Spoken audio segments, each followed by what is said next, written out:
Hi friends, welcome back to my channel. ഇന്ന് ഞാൻ വന്നിരിക്കുന്നത് നല്ല ക്രിസ്പി ആയിട്ടുള്ള പരിപ്പുവടൻ റെസിപ്പിയുമായിട്ടാണ്. ഇത് നിങ്ങൾക്ക് വൈകുന്നേരത്തെ ചായക്കും ഇഫ്താർ സ്നാക്കായിട്ടും തയ്യാറാക്കിയെടുക്കാൻ പറ്റും. അപ്പോൾ നമുക്ക് നേരെ വീഡിയോയിലേക്ക് പോവാം. എൻ്റെ ചാനൽ നിങ്ങൾക്ക് ഇഷ്ടപ്പെടുന്നുണ്ടെങ്കിൽ സബ്സ്ക്രൈബ് ചെയ്തിട്ടൊന്ന് സപ്പോർട്ട് ചെയ്യണേ. ഞാനിവിടെ 1 കപ്പ് കടലപ്പരിപ്പാണ് എടുത്തിട്ടുള്ളത്. നിങ്ങളുടെ കയ്യിൽ കടലപ്പരിപ്പില്ലെങ്കിൽ ഇത് സാമ്പാർ പരിപ്പായിട്ടും തയ്യാറാക്കിയെടുക്കാൻ പറ്റും. ഇനി നമുക്ക് ഈ പരിപ്പ് നന്നായിട്ട് കഴുകി വൃത്തിയാക്കിയിട്ട് കൊണ്ടുവരാം. ഇപ്പോൾ ഞാനിതിവിടെ നന്നായിട്ട് ഒരു 3-4 വെള്ളത്തിൽ നന്നായിട്ട് കഴുകി വൃത്തിയാക്കി കൊണ്ടുവന്നിട്ടുണ്ട്. ഇനി ഇതിലേക്ക് നമുക്ക് ആവശ്യത്തിന് വെള്ളം ചേർത്തിട്ട് ഇതൊരു 5 മണിക്കൂർ നേരത്തേക്ക് കുതിർത്ത് വെക്കാം. ഒരു 5 മണിക്കൂറെങ്കിലും ഇത് കുതിർത്ത് വെച്ചതാണെങ്കിൽ നമുക്ക് ഈ പരിപ്പ് നല്ല സോഫ്റ്റായിട്ട് തന്നെ കിട്ടും. അപ്പം ഇനി നമുക്കിതൊന്ന് മാറ്റി വെച്ചിട്ട് നമുക്കിതിലേക്കൊരു മസാല തയ്യാറാക്കിയെടുക്കാം.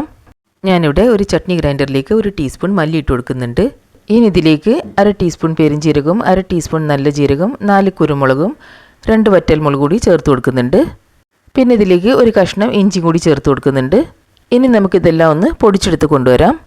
വല്ലാണ്ട് അങ്ങോട്ട് ഫൈനായിട്ട് പൊടിഞ്ഞു പോകരുത്. ഈ ഒരു പരുവത്തിൽ വേണം നമുക്കിത് പൊടിച്ചെടുത്ത് കൊണ്ടുവരാൻ. ഈ ഒരു മസാല നിങ്ങൾ പരിപ്പ് വടയിൽ ചേർത്ത് കൊടുത്തതാണെങ്കിൽ നല്ലൊരു രുചി കിട്ടും. ഇപ്പോൾ ഏകദേശം 5 മണിക്കൂർ ആയിട്ടുണ്ട്. നമുക്ക് നമ്മളെ പരിപ്പ് ഒന്ന് നോക്കാം. ഇപ്പോൾ ഇതാ പരിപ്പ് നല്ല സോഫ്റ്റായിട്ട് തന്നെ കിട്ടിയിട്ടുണ്ട്. ഇനി നമുക്ക് ഇതിൻ്റെ വെള്ളമൊക്കെ ഒന്ന് മാറ്റിയിട്ട് ഇത് മിക്സിയുടെ ജാറിലേക്ക് ഇട്ട് കൊടുക്കാം. ഞാനിപ്പോൾ ഇത് മുഴുവനും തന്നെ അടിച്ചെടുക്കാതെ ഇതിൽ നിന്ന് ഒരു 3 ടേബിൾ സ്പൂൺ പരിപ്പ് മാറ്റി വെച്ചിട്ടുണ്ട്. വടൻ്റെ കൂട്ട് തയ്യാറാക്കിയെടുക്കുമ്പം അതിലേക്ക് ചേർത്ത് കൊടുക്കാൻ വേണ്ടിയിട്ടാണ്. ഇനി നമുക്കിതിലേക്ക് നേരത്തെ പൊടിച്ച് വെച്ച മസാല ചേർത്ത് കൊടുത്തിട്ട് നന്നായിട്ടൊന്ന് അടിച്ചെടുത്ത് കൊണ്ടുവരാം. ഒട്ടും വെള്ളം ചേർത്ത് കൊടുക്കാണ്ട് വേണം നമുക്കിത് അടിച്ചെടുത്ത് കൊണ്ടുവരാൻ. ഇതുപോലെ തരിയോടെ വേണം നമുക്കിത് അടിച്ചെടുത്ത് കൊണ്ടുവരാൻ. ഇനി നമുക്കിത് മറ്റൊരു പ്ലേറ്റിലേക്ക് മാറ്റി കൊടുക്കാം. ഇതിലേക്കിനി ബാക്കിയുള്ള ഇൻഗ്രീഡിയൻസ് കൂടി ചേർത്ത് കൊടുക്കാം. ഞാനിവിടെ ഒരു സവോള മുറിച്ചെടുത്തിട്ടുണ്ട്, അത് ചേർത്ത് കൊടുക്കാം. പിന്നെ ഇതിലേക്ക് ഒരു ചെറിയ കഷ്ണം ഇഞ്ചി നന്നായിട്ട് ചതച്ച് ചെറിയ കഷ്ണങ്ങളാക്കി മുറിച്ചെടുത്ത് ചേർത്ത് കൊടുക്കാം. എരിവിന് വേണ്ടി കുറച്ച് പച്ചമുളക് ചേർത്ത് കൊടുക്കാം. പിന്നെ ഇതിലേക്ക് കുറച്ച് കറിവേപ്പില മുറിച്ചെടുത്തിട്ടുണ്ട്, അതും കൂടി ചേർത്ത് കൊടുക്കാം. നല്ലൊരു ഫ്ലേവർ കിട്ടാൻ വേണ്ടിയിട്ട് നമുക്ക് കറിവേപ്പില കുറച്ച് കൂടുതൽ തന്നെ ചേർത്ത് കൊടുക്കാം. ഇനി ഇതിലേക്ക് ഞാൻ നേരത്തെ മാറ്റി വെച്ച പരിപ്പ് ചേർത്ത് കൊടുക്കുന്നുണ്ട്. പരിപ്പ് ഇവിടെ നല്ല ക്രിസ്പിയായി കിട്ടാൻ വേണ്ടിയിട്ടാണ് നമ്മളിതുപോലെ പരിപ്പ് ചേർത്ത് കൊടുക്കുന്നത്. ഇനി നമുക്കിതിലേക്ക് ആവശ്യത്തിന് ഉപ്പ് ചേർത്ത് കൊടുക്കാം. ഇനി നമ്മൾ കൈ വെച്ചിട്ട് ഇതെല്ലാം നന്നായിട്ടൊന്ന് മിക്സ് ചെയ്തിട്ടെടുക്കാം. പരിപ്പും സവാളയും ഇഞ്ചിയും പച്ചമുളകും കറിവേപ്പിലയും ഒക്കെ നന്നായിട്ടൊന്ന് യോജിച്ച് കിട്ടുന്നവരെ നമുക്ക് കൈ വെച്ചിട്ട് ഇതുപോലെ നന്നായിട്ടൊന്ന് മിക്സ് ചെയ്തിട്ടെടുക്കാം. ഒട്ടും വെള്ളം ചേർക്കാണ്ട് ഇത് അടിച്ചെടുത്തതുകൊണ്ട് നമുക്കിത് നല്ല ടൈറ്റായിട്ട് തന്നെ കുഴച്ചെടുക്കാൻ പറ്റും. ഈ സമയത്ത് നിങ്ങൾക്ക് ഈ കൂട്ട് കുറച്ച് ലൂസാണെന്ന് തോന്നുകയാണെങ്കിൽ ഇതിലേക്ക് 2 ടേബിൾ സ്പൂൺ അരിപ്പൊടി ചേർത്ത് കൊടുക്കാം. നമ്മൾ പത്തിരിക്കും ഇടിയപ്പത്തിനും ഒക്കെ എടുക്കുന്ന അരിപ്പൊടി തന്നെയാണ് ഇതിലേക്ക് ചേർത്ത് കൊടുക്കേണ്ടത്. എനിക്കിപ്പം അരിപ്പൊടി ചേർത്ത് കൊടുക്കേണ്ട ആവശ്യം വന്നിട്ടില്ല. ഇനി നമുക്ക് ഇതിൽ നിന്ന് ചെറിയ ചെറിയ ഉരുളകൾ എടുത്തിട്ട് ഇതൊന്ന് ഷേപ്പ് ചെയ്തിട്ടെടുക്കാം. നമ്മൾ 2 കൈൻ്റെ നടുഭാഗത്ത് ഇത് വെച്ചിട്ട് ഒന്ന് പ്രസ് ചെയ്ത് കൊടുത്താൽ മതി. ഇപ്പോൾ ഇതാ ഈ രീതിയിൽ വേണ്ടിയിട്ട് നമുക്കിത് ഷേപ്പ് ചെയ്തിട്ടെടുക്കാൻ.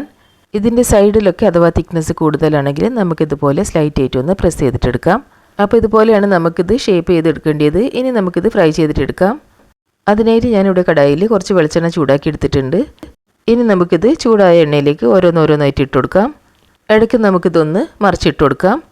മീഡിയം ടു ലോ ഫ്ലെയിമിൽ വെച്ചിട്ട് വേണം നമുക്കിത് ഫ്രൈ ചെയ്തിട്ടെടുക്കാൻ. എന്നാലേ ഇതിൻ്റെ ഉൾഭാഗമൊക്കെ ശരിക്കും വെന്ത് കിട്ടുള്ളൂ. പുറമേ നല്ല ക്രിസ്പിയും അകത്ത് നല്ല സോഫ്റ്റ് ആയിരിക്കാൻ വേണ്ടിയിട്ട് നമുക്ക് തീ കൂട്ടി വെക്കാണ്ട് ലോ ഫ്ലെയിമിൽ വെച്ചിട്ട് വേണം നമുക്കിത് ഫ്രൈ ചെയ്തിട്ടെടുക്കാൻ.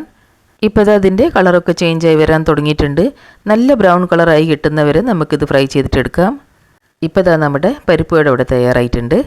ഈ ഒരു കളറായി കിട്ടുന്നവരെ നമുക്ക് ലോ ഫ്ലെയിമിൽ വെച്ചിട്ട് ഇത് ഫ്രൈ ചെയ്തിട്ടെടുക്കണം. അപ്പം ഇനി നമുക്ക് നമ്മൾ തയ്യാറായ പരിപ്പ് വട എണ്ണയിൽ നിന്ന് കോരി മാറ്റാം. ഇപ്പോൾ ഇതിനെ കണ്ടാൽ തന്നെ അറിയില്ല, നല്ല ക്രിസ്പി ആയിട്ടാണ് തയ്യാറായി കിട്ടിയിട്ടുള്ളത്.